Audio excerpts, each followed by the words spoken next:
प्यारे विद्यार्थियों, नमः संस्कृताय। आज हम माहेश्वर सूत्र पढ़ेंगे, जिन्हें हम शिव सूत्र भी कहते हैं। ये एक कहानी है।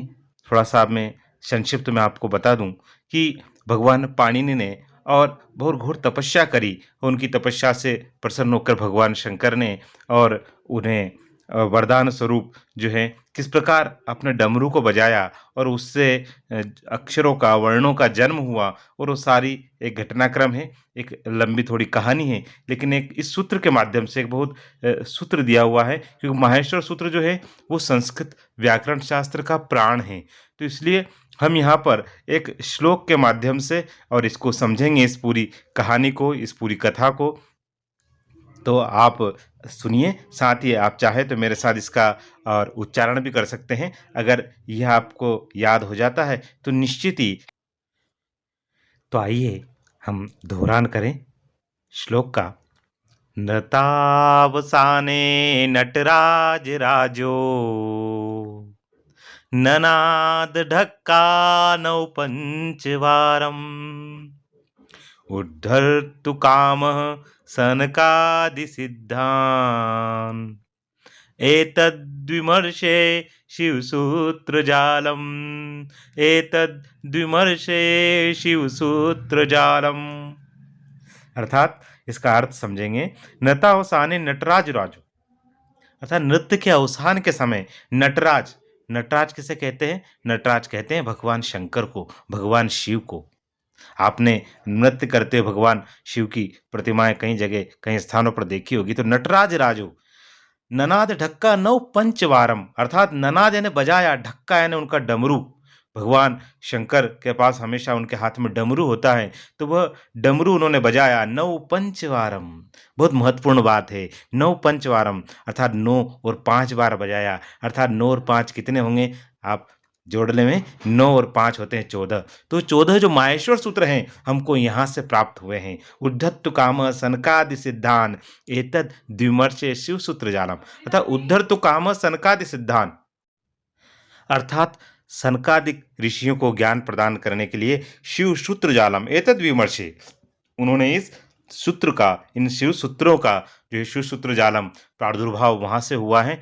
तो आप देखें कि किस प्रकार जो है और ये माहेश्वर सूत्रों का प्रादुर्भाव हुआ, अर्थात कैसे इनकी उत्पत्ति हुई भगवान शंकर के डमरू से।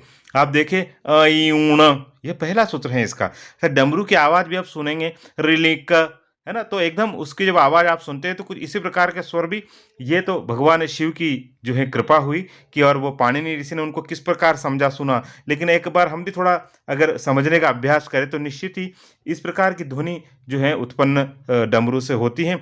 तो आइए हम अब आगे बढ़ते हैं और देखते हैं माहेश्वर सूत्रों को। तो देखिए हम प्रारंभ करते हैं। पहला सूत्र है अ ई ऊण। ये 14 माहेश्वर सूत्र है।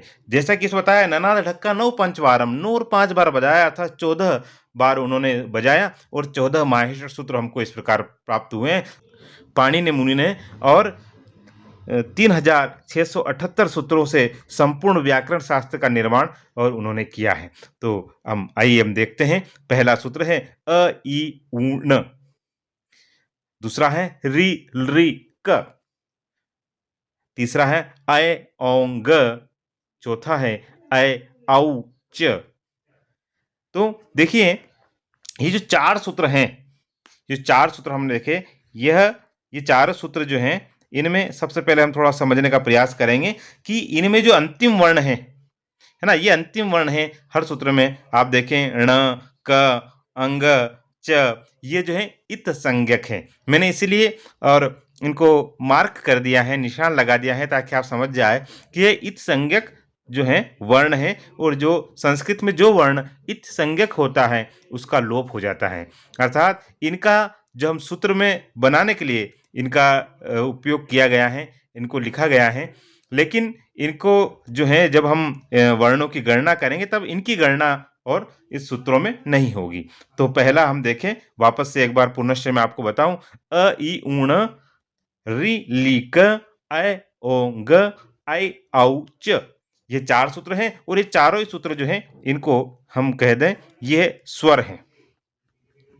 इन 4 सूत्रों में स्वर जो वर्ण हैं वो आए हैं। आप देखें इनमें अगर हम जो है इनकी जो इत्संज्ञक वर्ण हैं इनको हम छोड़ देंगे क्योंकि इनका इत्संज्ञक वर्ण है ये, और इत्संज्ञक वर्णों का संस्कृत में लोप हो जाया करता है। तो अ ई उ है ना, री ली ए ओ और आई औ, ये 9 वर्ण जो है आप काउंट कर लें, गिन लें इनको, 1 2 3 4 5 6 7 8 9, ये 9 वर्ण जो है यह क्या है, स्वर हैं। और इसीलिए आप देखें कि अगर यहां से हम प्रत्याहार बनाएं, अ से लेके यहाँ का पहला वर्ण और यहाँ का अंतिम वर्ण अच, तो ये बनेगा अच। इसलिए अगर आप संधि पढ़ेंगे तो उसमें आपको स्वर संधि का एक नाम अच संधि भी आता है, अच भी कहते हैं। तो ये अच है ना, ये अच प्रत्याहार बन जाएगा। देखिए बहुत सारी बार ऐसा सब लोग पूछते हैं कई बार कि क्या बात है, ये वर्ण अगर नहीं लगाते, इत्संज्ञक वर्ण नहीं लगाते तो क्या होता। लेकिन ये इसलिए आवश्यक था क्योंकि संस्कृत एक परिष्कृत भाषा है ना, एक साइंटिफिक भाषा है ना। इसमें प्रत्येक जो है वर्ण का, प्रत्येक अक्षर का, सूत्र का कुछ न कुछ महत्वपूर्ण अर्थ है। तो अगर हम ये नहीं लगाते तो फिर हम प्रत्याहार कैसे बनाते। मान लीजिए इन वर्णों का हमको प्रत्याहार बनाना, तो अण ऐसा लगा देंगे।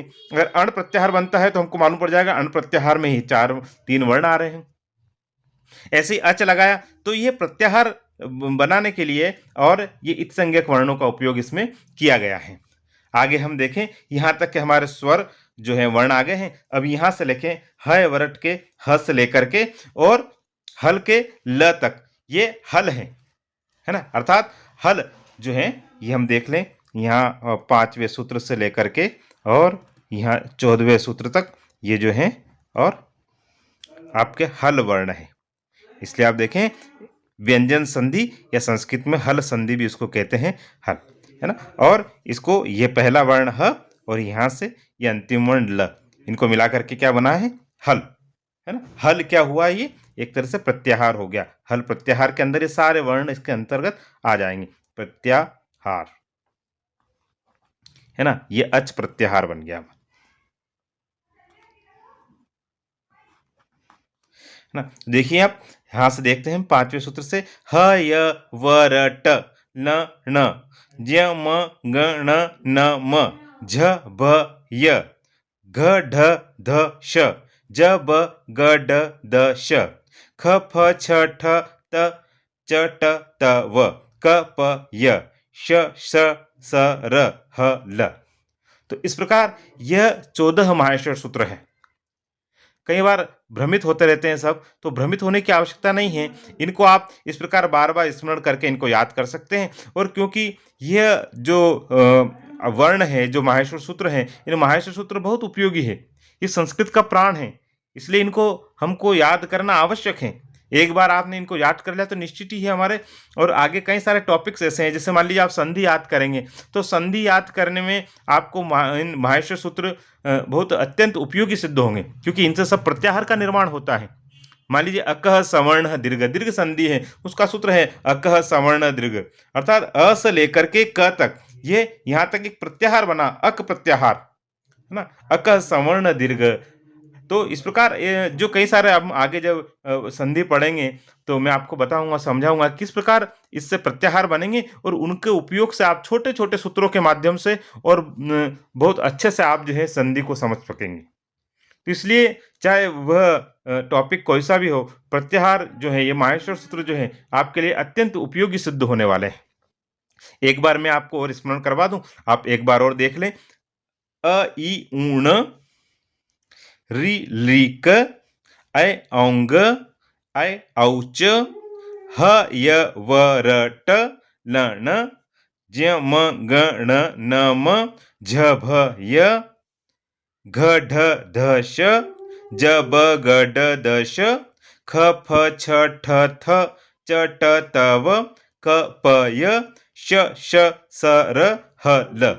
इस प्रकार ये और माहेश्वर सूत्र 14 माहेश्वर सूत्र यहाँ पूर्ण होते हैं। आप बार बार इनका अभ्यास करते रहें, निश्चित ही ये आपके लिए बहुत उपयोगी सिद्ध होते हैं। और जैसा कि मैंने आपको बताया, पाणिनि मुनि ने इन्हीं जो माहेश्वर सूत्रों से 3678 सूत्रों से संपूर्ण व्याकरण का निर्माण इन्होंने किया है। तो यह हमारे लिए अत्यंत उपयोगी और महत्वपूर्ण होने वाले हैं। आप बार बार चाहें तो आप इनका स्क्रीनशॉट भी ले सकते हैं और साथ ही आप पेन डायरी लेके बैठे, ऐसा मैंने पहले वीडियो में भी कहा था, ताकि आप इनको नोट कर लें, इनको लिख लें, ताकि उससे आप जो है इनका बार-बार अभ्यास करने में आपको आसानी होगी। साथ ही जो है आप चैनल पे अगर नए हैं तो सब्सक्राइब कर लें, लाइक करें। मेरा एक ही ध्येय है, अधिक से अधिक लोगों तक संस्कृत को पहुँचाना, संस्कृत का प्रचार-प्रसार करना, क्योंकि गवर्नमेंट ने, सरकार ने तो इसको तृतीय भाषा के रूप में सबसे निचले पायदान पे लाकर खड़ा कर दिया है। जो देववाणी है, जो भारतीय संस्कृति की भाषा है, उसको तीसरे पायदान पे कर दिया है। तो निश्चित ही एक संस्कृत के प्रति जागरण, एक चेतना लाना, ये मेरा अभियान है। तो अगर आप इस अभियान से जुड़ें और अधिक से अधिक लोगों को शेयर करें और बताएं कि वह जो है, और इस प्रकार मेरे अपनी पाठशाला से जुड़ करके और इस चैनल से जुड़ करके और संस्कृत के प्रचार प्रसार में और सहयोग प्रदान करें, इतनी ही अपेक्षा। इति शुभम। मिलते हैं किसी अगले ऐसे ही इंटरेस्टिंग वीडियो में, तब तक के लिए धन्यवाद।